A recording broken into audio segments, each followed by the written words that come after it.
What's good? All right, today's Jeep Chronicle is I'm 45 years old and I'm still a sneakerhead.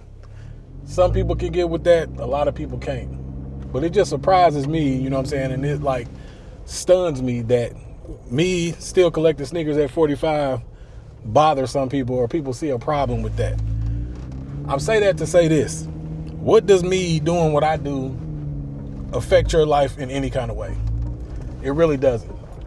You don't pay my bills. I've never asked you for any money. I'm not on the street. My wife and kids are taken care of. We good over here. Now I understand, you know what I'm saying? You just see, oh, you buying shoes. Shoes they really, hey, it's something that I do. You know what I mean? It's something that keeps me sane. It's something that, you know what I mean? It's something that I enjoy doing. So like at the end of the day, like I said, I'm not asking you for anything. You don't have to help me out with anything. I'm good over here. I'm not on the street. We good. Just paid my mortgage yesterday. You know what I mean? So it's just like sneakerheads. I can't speak for everybody, and I don't try and speak for everybody. I speak for me.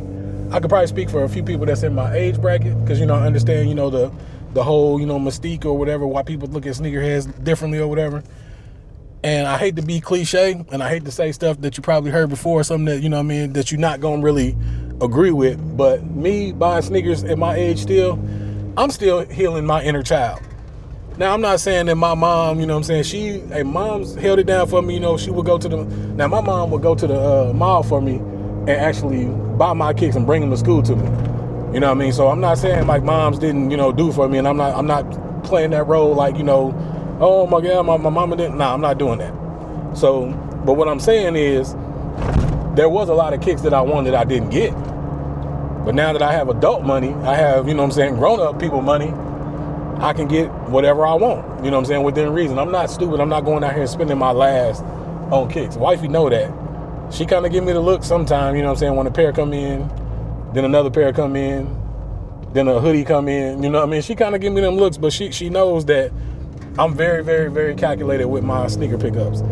And, you know, if I'm spending money and I got, you know, I'm able to buy something, then everything else is taken care of, or, you know what I'm saying, we're in a good spot to where, you know, it's nothing to worry about.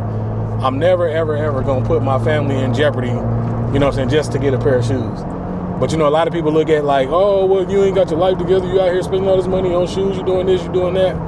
I just sold maybe, I'll say 8 to 9 pairs of shoes and some other things that we had around the house, little collectibles that I had that I, you know what I mean, got rid of. And we done made like $2,000 on our eBay store by selling the shoes and stuff that's just sitting around the house.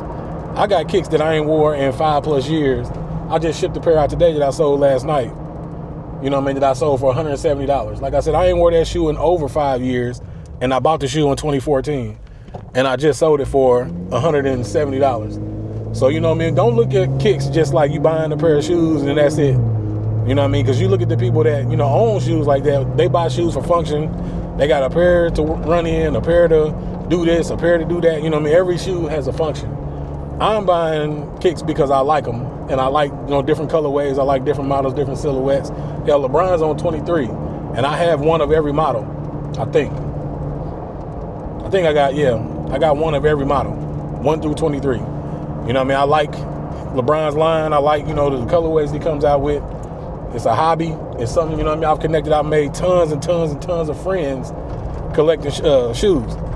So, you know what I mean? Don't look at somebody who's a sneakerhead, you know what I mean, and say, oh, well, you know, they ain't got their life together, they ain't doing this or they ain't doing that. Now, like I said, I can speak for me and the 45-year-olds and the ones that are around my age that, you know what I mean, we adults. We got adult money. We make adult decisions, you know what I'm saying? So I can go out here and buy, you know what I mean, whatever I want. And the thing that gets me the most is people look at my sneaker collection. They look at, when I do videos, they look at my sneaker wall and they're like, oh man, you got all them shoes, you got this. Do y'all really think that I bought them all in one day? I didn't. I've been doing this for years. And when I say years, I mean like 20+ years. I'm about to turn 46.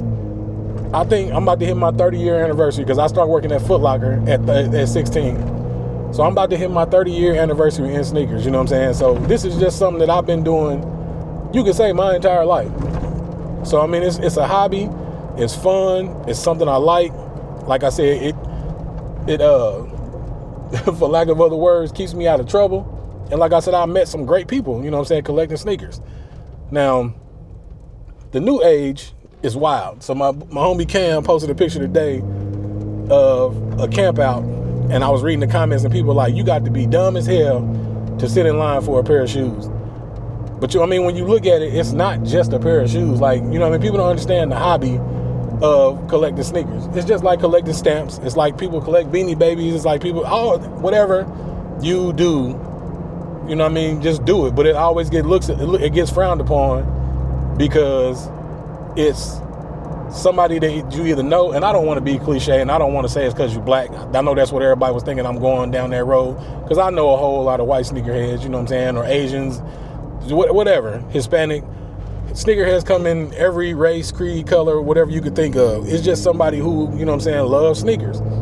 We can have a whole conversation, like sneakerheads, we can have a whole conversation, just around sneakers. Like I said, it's funny, like Jordan collectors, Bron collectors, Ja Morant collectors, like this Ja, he's on too. It's like everybody's got their lane, everybody's got their niche. People who they follow. So me, I used to be a Jordan collector.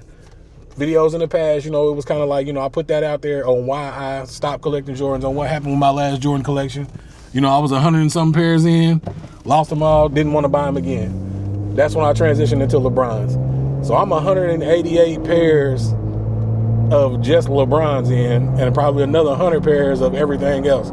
So my sneaker collection is grown. Like I said, I'm selling stuff, but as I'm selling stuff, I'm still buying stuff. I'm trying to get more specialized, more streamlined. Like, y'all really don't get it. If you're a non-collector, you're a non-sneakerhead, like, you really don't get it. It's not just about just buying shoes. It's you cultivating an actual collection.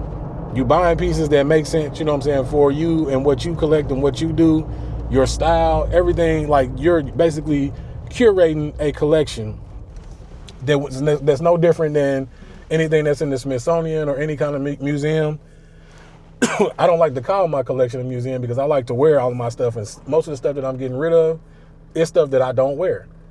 But just as a 45-year-old man who's about to be 46 next month, it's just, don't look down on somebody when you don't know really what's going on. Because as a sneakerhead, as a collector that's been doing this 30 years, like, this is a way of life. It's in my DNA. It's something that I'm never gonna stop.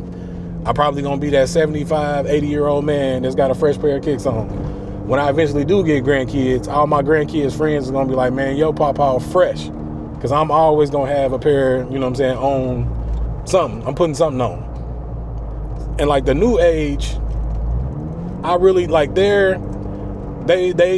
aren't in it like we was in it. So we was in it, we was brought up in it, we was raised in it. They was kind of, like, forced into it, because we forced them into it. So, like, the new generation, a lot of them are like my kids. Like, my oldest daughter, she's 24. I set her up for failure. I named her Jordan. So, she's a Jordan collector, because I was a Jordan collector at the time, and it just happened. So, like, I think if we went a different path, I didn't put her on that path, I didn't, like, mark her with that name, and she didn't see what I was doing, she probably wouldn't even be collecting sneakers. So it's like the new age of sneakerheads was kind of forced into it. We was born into it, and we, was raised in it. And I guess you could say that they was raised in it too, but we forced it on them. Our parents was like, hell no, we ain't spending $150, $200 on a pair of shoes. But us, we like, nah, I guess we'll figure it out. We'll do something. We don't mind paying the $200. I know, at least I don't. Because my kids, like, I ain't never had to bail nobody out of jail. They don't be in trouble. They don't, they do what they're supposed to do. They good kids. So I don't mind, spending that money on them. But this little Jeep Chronicle was, just talking about sneakerheads, because that's the conversation, I kind of been around for the last couple of days. So I just wanted to, make a story time Jeep Chronicle about sneakerheads and older sneakerheads. And like I said, I can speak for me and the ones that are kind of my age, and I probably can't speak for all of them, but I can, articulate my thoughts on being a grown man that still collects sneakers. Like, I'm not doing the lineups though, and I'm not doing all of that. Doing this for 30 years, I've made connections, I've made friends, and people look out, I look out for people. So I don't necessarily have to line up. Now, don't get me wrong, sometimes I might have to, or, if it's something that I really, really, really want, I'll go get in line. Because, if I don't have a connection, because, the person that I'm trying to get them from, they might be trying to get them, so they can't, look out for me like that. But at the end of the day, just, you know what I mean, if you got a question, don't just automatically just say something about somebody when you don't know. Hell, ask. People, you can talk to me all the time, like, I don't have a problem talking shoes. I like talking shoes. If you don't understand the whole sneakerhead and you don't understand shoes and the whole community and all that, ask somebody. Ask me. Hit me up. Big Homie Kicks. Instagram. Big Homie Kicks 80. I put that out there. Instagram. Hit me up. And you know what I mean? I can shed some light on any question that you might have. I can't answer all your questions.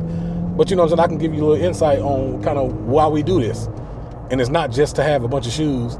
It's kind of like what we do. And we, like I said, we're curating a collection of things that we like. And sneakers just so happens to be that thing. So thank y'all for tuning in on this. I'm in the car. It's warm out today. It got me sweating in here. I need to roll the window down. But appreciate y'all for rocking with me on this one. I'll catch y'all in the next Jeep Chronicle.